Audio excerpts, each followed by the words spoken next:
Gary Phillips, welcome to Suit Up the Podcast. Terrence, thanks so much for having me.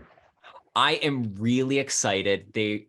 This book, so the Unvarnished Gary Phillips. I think that, especially considering this is the Unvarnished Gary Phillips, we should start off with, please give just a brief introduction to the audience, and then we can dig into the amazing thing of this Pulp collection. I am primarily a mystery and crime fiction writer, but having grown up here in the West Coast in Los Angeles and watching those old reruns of The Twilight Zone and Outer Limits, and stumbling into the science fiction, or at least the science fiction of old, right? Ray Bradbury and Heinlein and what have you. Asimov, of course. And anyway, so all that to say is that that's always been a kind of influence on me. And then also now having written what is called, I suppose, retro pulp or neo pulp. All that has now sort of manifested itself in not in my novel so much, although I did write a retro pulp novel. Which we will talk about. Oh, cool. But mostly in the short stories, which tend to be somewhat of a mashup. So in this volume, are collected stories that I've written over a period of time for various anthologies or other kinds of efforts. And so, in fact, starts off with Demon of the Track, which is kind of my homage to Roger Corman, who actually is still around. I think he must be pushing 100. But Roger Corman in the 60s, of course, was known for his kind of grade B horror films. And in particular, he made this one film called Bucket of Blood. And it was set here in LA, actually in what we call the Venice section, which is out toward the beach. And in those days, Venice was called the slum by the sea. And, all the beatniks and the poets hung out there. And so my character is kind of in that mix. And then he's a hot rod driver. He's an ex fighter pilot. Hot rod driver, and then of course Aztec vampire shows up as these things happen, as they do. So that kind of starts off the collection, but that also gives a sense, I think, a taste and a flavor for the other stories. And I also do think, because that's the cover also on this thing is amazing. Well, that's right. And, yeah. The moment I read, I'm like, oh, so they led with the cover story, which means things even get better from here, because it really does give you a sense of this is what we're in for. And what I love about the collection is that because you do cross, it's called a Mondo Pulp collection, and that is what it is. There's every flavor and genre. It feels like you're traveling like a multiverse Rick and Morty type thing, stepping into all these different stories, going at an octane pace, and it's delightful. Terrence, that's very kind of you to say. And actually, let me give, before we get too far down the road, that cover is by the wonderful and talented Adam Bennett Shaw. And Adam also did the interior illustrations that accompany the last story in the volume, which is my take on Phantasmal. And Phantasmal, according to, now this is, there's some, I think, room for error, but according to various sources, including the book about the Black pioneers in comic books called Invisible Men. The E.C. Stoner, Emil Cecil Stoner, was early on a Black comics artist as well as writer, and he is credited with creating this character in 1940, who's a kind of knockoff of the Spectre. And of course, like a lot of those characters in those days, he got his powers, from the mystics in Tibet and what have you. But the character has fallen into public domain, and then I've taken the liberty now, and I give, of course, E.C. Stoner full credit in the forward to the story, in the intro to the story. But I've taken the character and kind of retcon that character as well. It's set a bit more modern times, but then there's some allusions to the past and how this character is now has an age and what have you. So anyway, all that to say is that so Adam did those illustrations for that story as well. And that was also a really great punch to end the book with, because I think that must be the hardest part when it comes to assembling a short story collection, when it is as broad as this, with so many different types of genres and stories, trying to find that magic sauce of where what goes. Yes, that's true. That's right. You're right. And it's always this kind of interesting assemblage or attempts at assembling these kinds of stories, which have appeared now over a period of Mhm. time. And in fact, we actually cut a story. Mm. I wanted the story in, but my publisher, Peter Kaloftis of Three Rooms Press, was not crazy about it. I guess he had a couple other people read it, and they thought that it was either too Mm. weird or too strange or whatever it was. But that's okay. But we rolled in another story, and but you're right. It's always about what's the tempo, kind of what's the Mhm. pacing we're taking these folks through, and what goes where, and so yeah, it's all. But it's all. I think it's also hopefully it adds to the Mhm. compelling nature of pulling the reader in. Yes. So recently was able to contribute to Starlight Pulp did their third review book. And we did like an author roundtable thing. The thing the editor made the comment is that he looks at like organizing a mixtape or Yeah, yeah, a soundtrack yeah. because so much of it is trying to, okay, we need to like, there are certain songs that follow other kinds of songs. That's right. That's right. A- Exactly. And Exactly. that's the cool thing, again, because there are so many different types of stories, keeping it fresh where every time you turn the page, it's something different is so cool and so amazing. And a credit to the story, the organization, because I really did, when I was reading it, it was grabbing me as we Oh, that's went great. through. That's good. That means hopefully that means that we accomplish what we set out to do. Also, so this was another comment that I wrote down, which is references and member berries are far too easy. I mean, you're out there in the LA area, you know that so many movies and stories today are, okay, do you remember this? Do you remember that? And leaning on those tropes to keep people's attention and interest. I think you did an amazing job of keeping your references generally rather subtle. Okay. And Good. Good. they were teases where I could appreciate, oh, he knows this thing too, rather than, oh, this is him just going, this is my whatever of this. Right. Right. Well, that's great, man.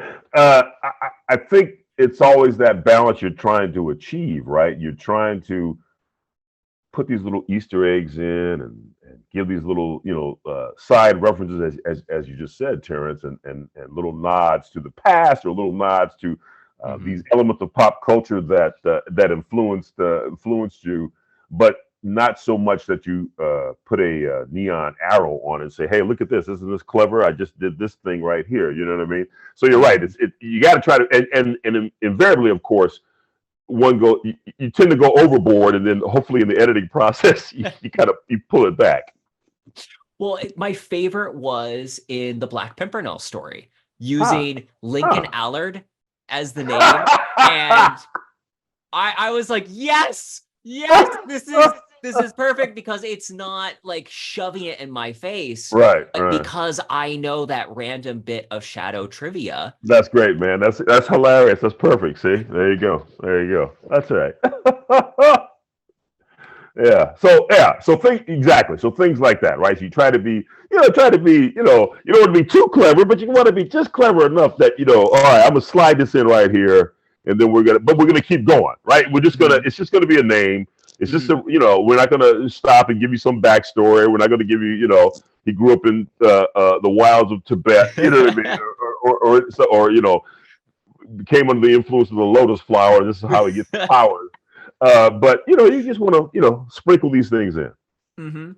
And also, speaking of sprinkling things in, just because I was trying to like see what it was over your shoulder, but I see the Ali poster or painting behind you, and that is Yes, so cool. yeah, yeah, yeah. That's pretty cool. Yeah, the famous one where the Phantom Punch, Mhm, where Liston went down and out on the canvas. Yes, exactly.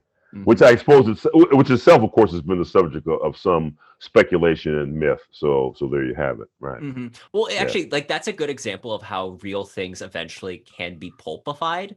Yes. And with that, I do want to touch on Matthew Henson. So I first and foremost listed out there were three stories that I really liked in the collection.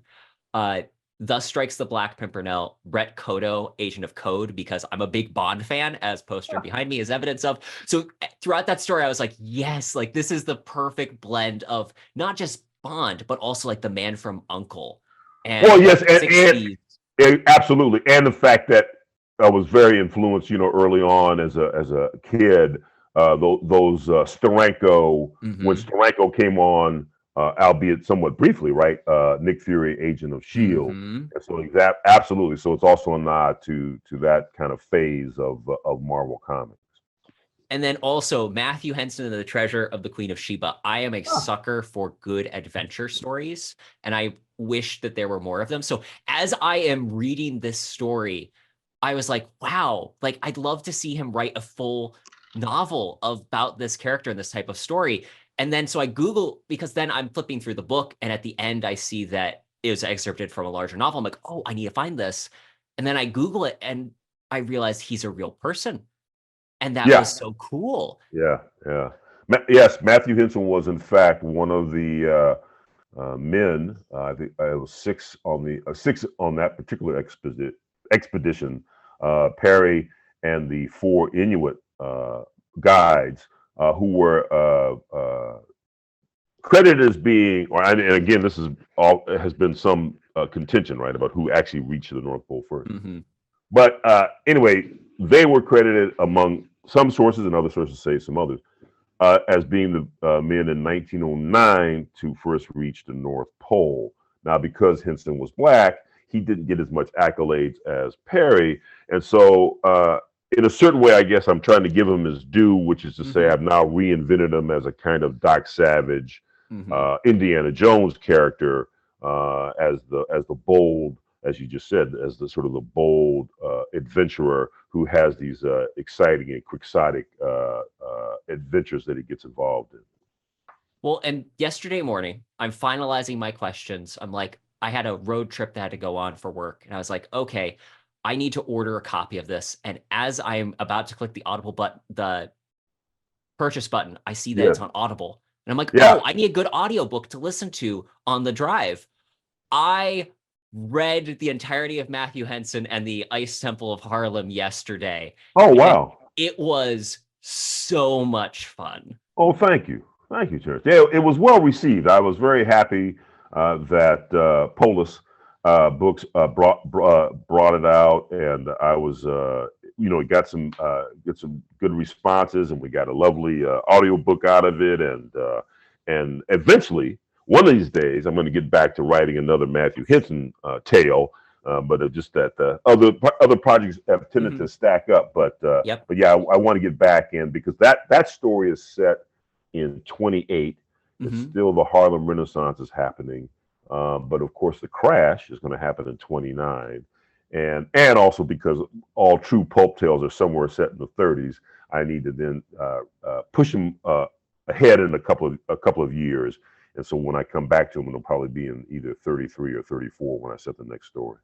Okay. And I really dug it. I really enjoyed it because I have like this weird little niche where I grew up reading Jack London. So Yes. the moment I start getting to like that Arctic cold adventure era, it hits the right buttons for me. So even down to he refers to Almondson at some point in the Yeah. book. I Yeah. just read a biography on Almondson Oh, that's earlier great. this year. So I was like, Uh, I was 100% primed and ready. I'm so excited to that's see great. Matthew Henson's stories continue. That's great.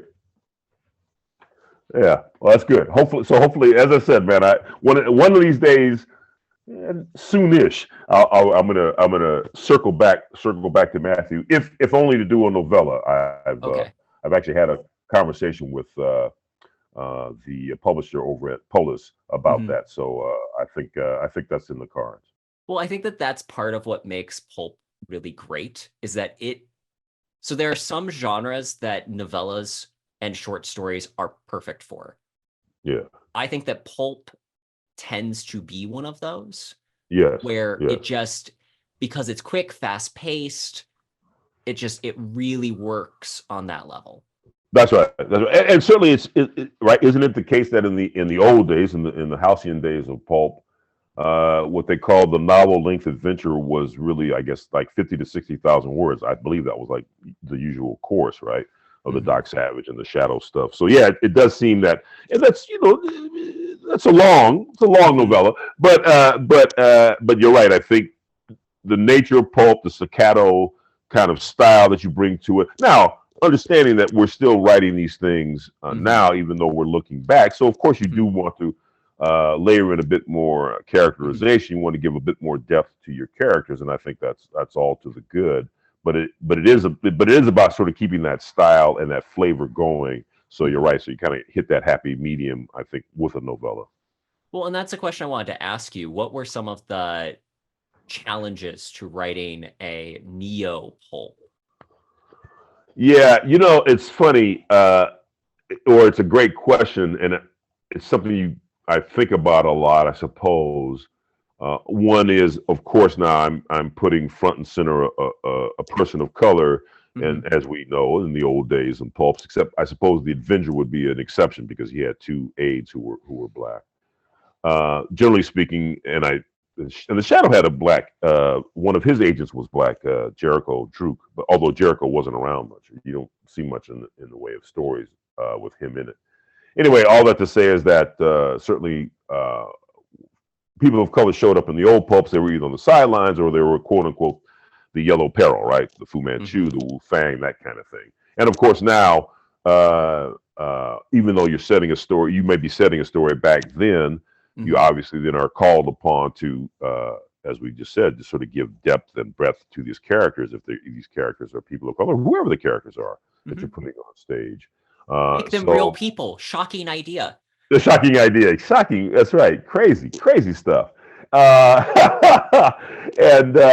even even to the extent of the Inuit yes, guy, that actually was. That stood out to me because he doesn't have a whole lot of space in the book. Right. But he stands out as a character. He feels real even for the parts he's in. That's right. Yeah. And that came about because I had read Henson, and I think it's 1912. Yeah, 1912 publishes, it was called A Negro at the North Pole. And it's not really a biography because it's not really about, he doesn't really talk about his whole life. He just talks about that time period. So it's kind of a memoir. Exactly, more of a memoir of that time period. So I read that book, and then I read, the man's name was S. Allen Counter, and he was something of a Hensonologist. And he had written a book about Henson. And I read that book. And that book then revealed, for instance, that both Henson and Perry had children by Inuit women, which Henson does not talk about in his book. Now, the sad truth is neither one apparently ever went back to see those kids. In my version, he is in the book. Henson is thinking about his teenage son. He has seen him in the past and has spent time with him, but now, of course, this is part of the psychological drive for my character or my version of Henson to at the end of the adventure to then I need to go back and see my son. I can't be an absentee father like my father was, and so this is kind of a through line that I'll carry over, in his next adventure. But I thought it was important to acknowledge that, and I thought it was important to then, as another way that you give more depth and resonance to your character, and that this is a kind of interesting factoid that often doesn't get talked about. Like I said, I really enjoyed it. I think that it does a great job of balancing reflecting what the time was and portraying what the time was without letting that overpower the rest of the plot. Well, exactly right. Yeah, part of the plot, but it isn't the only plot, which that's right. I think is the thing that sometimes authors can slip into when they're trying to tell a story that involves those themes, is when you integrated it well into the story versus letting it take front and center stage of being the only part of the story. That's true. Hopefully that is the case. Listen, man, I'm an entertainer. I'm here to bring you some joy and laughs and a few tears maybe. But that you're right. Look, I'm not writing a nonfiction piece. I'm not writing a treatise about this, that, or the other thing. I'm not telling you how terrible it was and this and that. But these are part of our histories, and so therefore they have to be shown. They have to be part of it, and hopefully they'll, as you said, I attempt to sort of weave it in there, but that it's not like a thing where our characters stop and pontificate about it or point the finger or this or that or the other thing. It's just it is. He doesn't break the fourth wall and turn to you, audience. Exactly. That's right. Yeah. So there you go. All right. Also, with the various genres you wrote about in the Unvarnished, is there a pulp genre that you wrote about that you'd like to write a full-scale novel on? That's a great question. I think I have a burning desire to tackle a Western story. I've done some Western stories. I've done in honor of, in fact, the series is on now. I've done a couple of longish short stories about Bass Reeves, about 14,000 words a piece for Airship 27, and those they've done these, Bass Reeves anthologies. So I've done that, and I've written a few other westerns that are not Bass Reeves. But at some point, I do want to write a full-blown western novel, and of course, understanding that I've also been influenced, not only by the pulps about the western pulps, but also, of course, Peck and Paw and Elmore Leonard. So somewhere in all that is the western story I want to tell.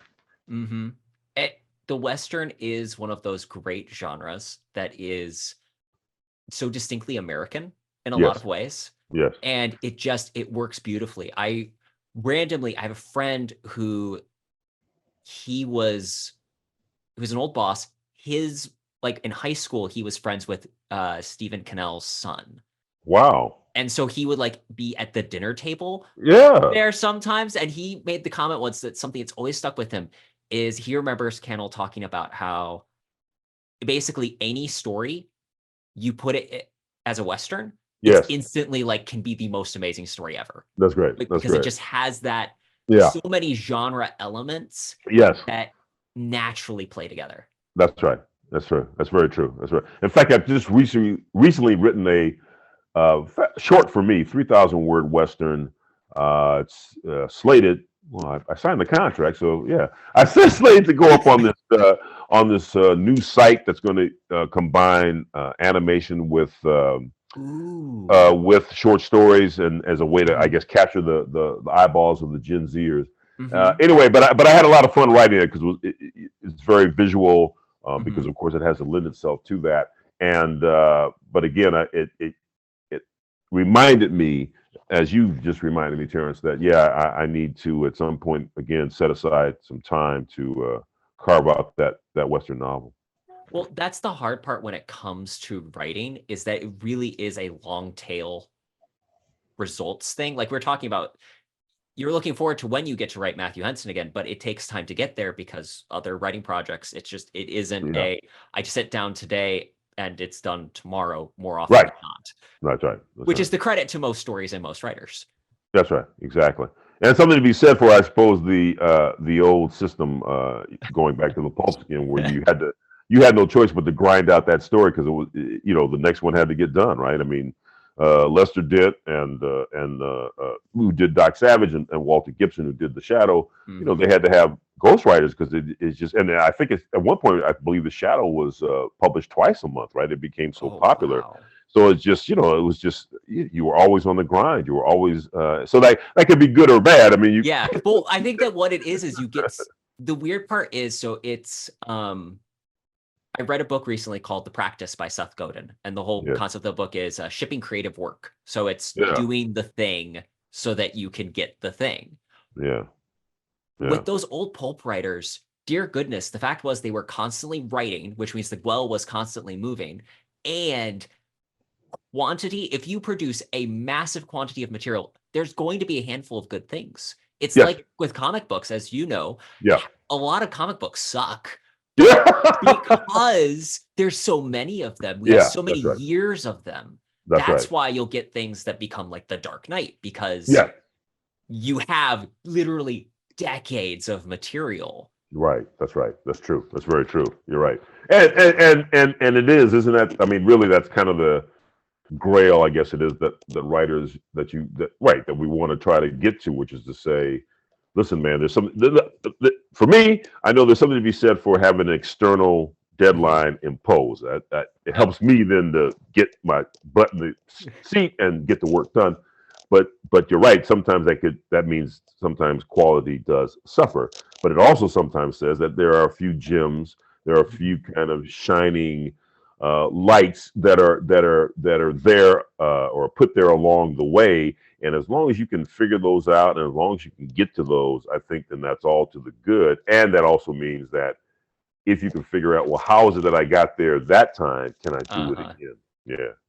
So I was curious, we've talked a little bit about some of your pulp influences. What are some others that stand out to you that you feel like people don't talk? Like, people talk a little bit about Doc Savage. I think there's Yeah. a good amount of people that know who the Shadow is, at Right. least to a certain extent. What are Right. some others that stick around in your mind? Like Phantasmo, obviously, or Yeah. Phantasmo, Definitely. Yeah. is Yeah. a good example of someone that I had never heard of, and I thought I was fairly well acquainted with the pulps.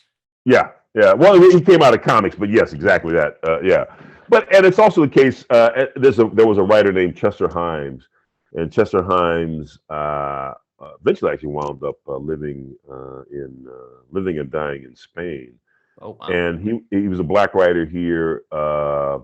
He wrote a couple of quote unquote sort of mainstream novels in the '40s. One of them was If He Hollers, and which is really well done. It's very tough novel about sort of '40s LA.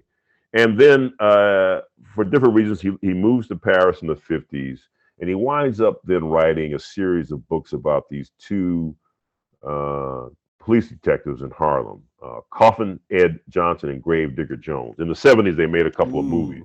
What great From names. yeah, it's great names. They made a couple of movies from these characters. One was called Cotton Comes to Harlem, and then the other was called Come Back Charleston Blues. And then there's a latter film in the '90s, but they're more minor characters in that film. Anyway, all that to say is that Chester Himes, who spent very little time in Harlem, kind of gave you this kind of surreal, quixotic, absurdist stories. Cotton Comes to Harlem is all the plot is about $40,000 is hidden in a bale of cotton, and the bale of cotton is somewhere in Harlem. Anyway, and all these people are looking for it. And so, but there were also sort of observations about race and class in America and what have you. But again, there were like these entertaining stories. There were these two very strange and interesting main characters. One of the characters,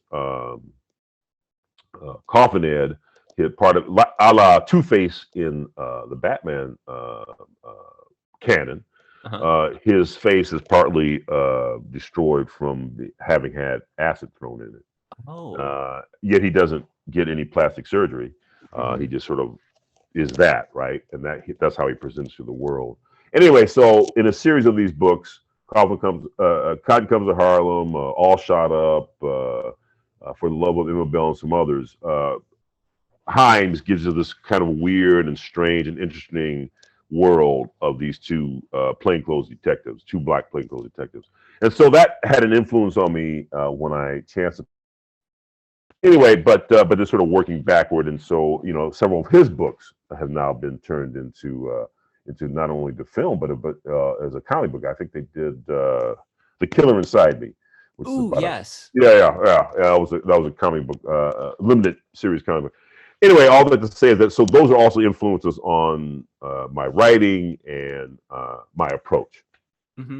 I definitely am curious now to check out this one. It sounds just entertaining. This is what I love about doing this show. Among not only getting to talk to fascinating writers such as yourself, but hearing about books that I've never heard of before. Right. Now I must instantly seek out. There you go. That's it. That's right. That's the whole deal, right? Exactly right. Exactly. And there is nothing like chancing upon or coming upon some writer who's been around maybe been and gone. You know what I mean? And then all of a sudden you go, where is this? How did I never, how did I never know about this person? Yeah. Yeah. I recently came across it's called Fargo by John Bentine. It's Yes. I had never heard about it. I like kind of Western stories. So Right. I all of a sudden I read the first one. I'm like, oh, this is schlock in the absolute best way humanly Yes. possible. Yes. And now I look on eBay and I'm like, buy 18 copies for $30 of like the giant paperback collection. Yes, of course. That's right. I think Fargo is one of those, right? Exactly. In the sort of the 70s run of these quote unquote men's adventure paperbacks, right? There were several Western series. There was even one I think called the Apache, I believe. But yeah, there was Fargo, and there were several others like that. And was Bentine a pseudonym for several? Right, I can't remember now, but yes, I actually have a couple of those Fargo paperbacks somewhere around here. Yeah, I mean, again, this in particular is not high art, obviously, but Right. there's something. Well, this is something that I think also is a credit to how you write. It doesn't have to be overwhelmingly complicated. It needs just good characters. There we go. That's it. There we go. Exactly. And that's what drives then through the story. That's what drives you through the story. That's right. That's right. Actually, so I read Matt Bird, who we've had on the show. He's written a couple books called The Secret of Story and then The Secrets of Character. And the thing that I really took out of The Secrets of Character was he basically said, no one cares about your plot. Just when people go away and they tell their friends about the book they've read, very rarely is it, oh, I love the way that this plot, the mechanics, the structure, they go, I love this person and what. That's right. That's right. That's true. That's right. You're right. And that's great. I mean, it really is. It really does get to the meat of it, to the heart of it, in the sense of you sweat the plot, you sweat the intricacies of the plot. How do I reveal it? I can't give a whole bunch of exposition here, there, everywhere, and yet you're right. In the end, it really is about what your character and character's relationship to the plot is about. As the plot unfolds, what is it about your characters that hopefully then keeps the reader hooked and to want to then keep turning that page? And actually, I think a good example of that is in Unvarnished. You have, I think it's Diesel number 9 or Decil number 9. I mean, Desal Plant number 9. Yeah. I enjoyed that story a lot, and it wasn't just because the plot itself was interesting, but because the main character in the story is fascinating, and getting to hear like his background thoughts as he's doing these things. Exactly. Really, and that's an example of how you do that multiple times throughout the book. Well, thank you. Again, with genre, I think it's really easy to lean into genre. And it's good and can be fun. Especially with pulps. But when you have interesting characters to take us through the story, that's what sticks with us usually. It's interesting that you say that, Terrence, and I can't remember. This is not speaking of that, but also I'm thinking now of Elmore Leonard. Oh, yes. And it wasn't his 10 rules of writing. And and I may be giving credit to Leonard when it wasn't him. And then maybe some teacher of mine who told me this at some point. But even if you have like quote unquote the Gunzel who comes in and is there for a page and a half or 3 pages and then they're gone, you kind of owe it to yourself as a writer who is a reader to then give them a little something. Now, you don't have to give them a whole big thing, but you might want to give them a sentence or two that helps to distinguish that particular Gunzel from all the other Gunzels that you're going to have in your other stories or Gunzels who show up in everybody else's story. And so can that ruffian, can that enforcer have one moment where there is at least something about them that distinguishes them one from the other? I'll never forget this. And of course I can't even remember speaking of Western, I can't remember the Western, but there was this character actor named Royal Dano. If you saw him, he kind of looked a little like Lincoln. In fact, I think he played Lincoln in like a Rifleman episode or something. It's kind of crazy. Anyway, but there's a scene, he's just one of the guys, he's just one of the ranch hands, but of course they all work for the big boss. And he's in the bunkhouse, but he's reading a book, right? Which is just kind of just enough that, this makes him different than the other cowboys. He's not sitting around playing poker. He's not just sitting around drinking, or he's not sitting around, whittling wood or whatever.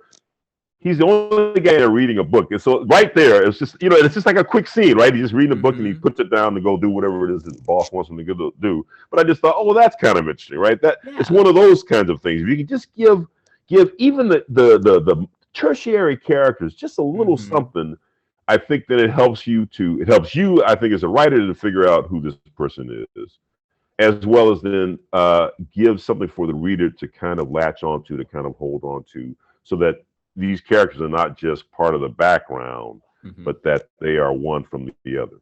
And I think that actually that really stands out to me is there's a scene in Ice Temple of Harlem where the bad guys they've got their like death ray lined up, and you hear the hoods, like they each one of the hoods kind of has their own motivation as to why they're there, and you hear like the one guy, he really hopes such and such shows up so he can pay them back for what they did. Right, exactly. Also, so I haven't finished it yet because I listen to audiobooks faster than I read books. Of course. One Shot Harry, I have heard nothing but good things, and I'm like 3 chapters in, and I'm right on. Oh, thank you. Oh, that's good. Oh, good. Yeah, no, I was very proud of that. That as well got me a few accolades, and in fact, the sequel to One Shot Harry, Harry Ingram being the crime photographer in the story set in '60s Los Angeles. Ash, Darkest Night will come out in when is it? April? No, comes out in May. That's awesome! Congratulations. Thank you. Yeah, from Soho Crime. Yeah, I'm very pleased. Very happy to be working with them. Great company. Also, like, I know it sounds shocking based on the fact that I have lots of books behind me, but I love good-looking books, and this is also a really good-looking book. It really is. Faye Dalton, who actually does quite a few covers for comic book stuff, comic books, did that cover, and she did an outstanding job. Yeah.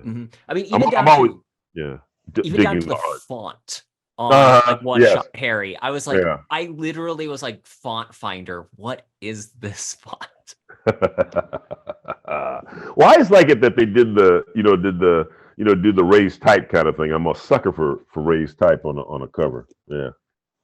So what was the prompt for One Shot Harry? Wow. To kind of encapsulate that, there's 2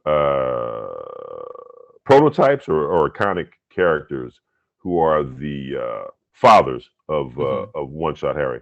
So everybody, I think not everybody, but most people would know this of this person. He was called Ouija, Arthur Felig, and he was a photographer in New York City in the halcyon days of mob rub-outs and fire bombings and strike actions, etc.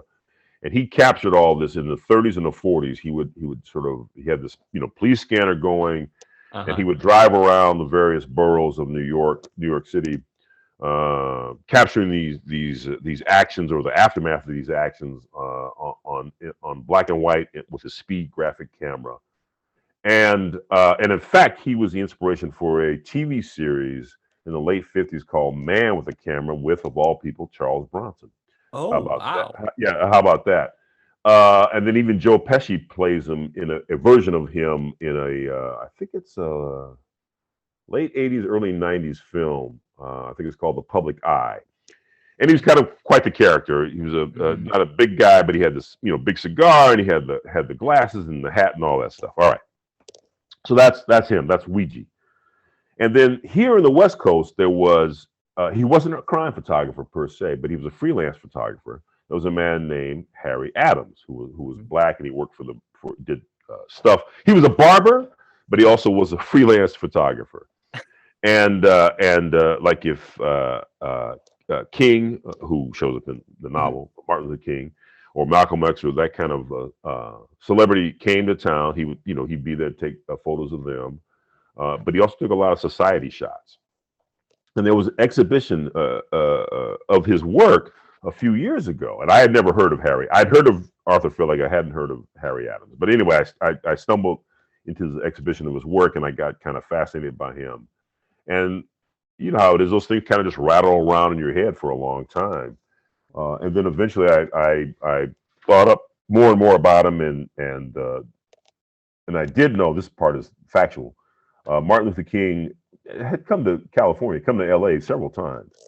And in particular, where the book is set, where One Shot Harry is set, it's April of '63. Now, that's 4 months before the historic March on Washington. King now, and I guess this is covered there's a fairly new biopic called Rustin. I believe it's on Netflix about Bayard Rustin, who was the architect of that, helping be the architect of that march. But King comes back to Los Angeles as a way to kind of build some publicity for the march, as well as to raise some money among the Hollywood liberal crowd, and in particular, though, they do what was called the Freedom Rally at the stadium here. I'm blank. Oh my goodness, I'm blanking on the name of the people. There's still the famous stadium in Chicago. Oh, Wrigley. Wrigley, thank you. My God. Which I actually had to do a double take when I read that in the book, because I was like, wait a minute, I thought Wrigley was in Chicago. You're right. The Wrigley Midwesterner. But the Wrigley, the same family had a similar Wrigley Stadium in Los Angeles. Oh, cool. All places, which now it's been leveled, of course. It doesn't exist any longer, unlike the famous one in Chicago. But anyway, it was at Wrigley Field. And I knew that had happened. And I thought, well, okay, now I've been thinking about this character. Now I have this kind of interesting incident where I have King coming to town. Certainly there could be some intrigue about that. And then I put my character in the mix of that. And then, of course, he has a reason to be at the rally. The rally doesn't happen until toward the end of the book, of course, being the photographer. And once I had those kind of pieces in place in my head, that became then the way that I thought about more about how to form the story and then tell the story of this character, of Harry Ingram. I'm really excited. Also, great name, Harry Ingram. Just rolls off tongue. Also, like, to be fair, when I first heard, again, I thought Matthew Henson was a fictional character when I first read. And I was like, what a great adventurer name, Matthew Henson. Like, my goodness. Right. And then I find out he's real. One of my favorite questions to ask writers: do you have a writing routine? And if so, what does it look like? The writing routine, Terrence, usually involves, can I get paid to write this? Okay, maybe that's my routine. Can I get somebody to buy it from me? That's what I want to know. Usually, for instance, right now I'm working on another book. So my routine is I get up in the morning, and as it happens, I mentioned my grandson. My grandson lives with us, and so we get him ready and get him off to school, and et cetera, et cetera. And then usually when I'm writing a book, I try to make my quota for the day, which is to say 1,000 to 1,200 words. So that's what is that? Like 5 double-space pages, more or less, right? In Times Roman 12 point. And sometimes, man, the words are just magic, right? They just flow from me as if up on high, the muses are just speaking to me, and Gary, you're the best, and here you go. And then there are other times when it's like the Flintstones, man. You're like grinding out every word in stone. It's like, oh my God, why am I writing this? Why did I pick this time to do this? So there's somewhere, there's usually a balance. There's usually somewhere in between in my writing routine. So so my routine is make my quota. Yeah, maybe that's 3-4 hours, right? Assuming that I'm starting writing around 8. Yeah. Knocking off about 12 or 12:30. I'm pretty well used up by then. I go do either errands, or I got to go fix something in the house, or I go to the gym. But that's usually my routine, only because I find, and on the weekends I may tend to edit more as opposed to writing.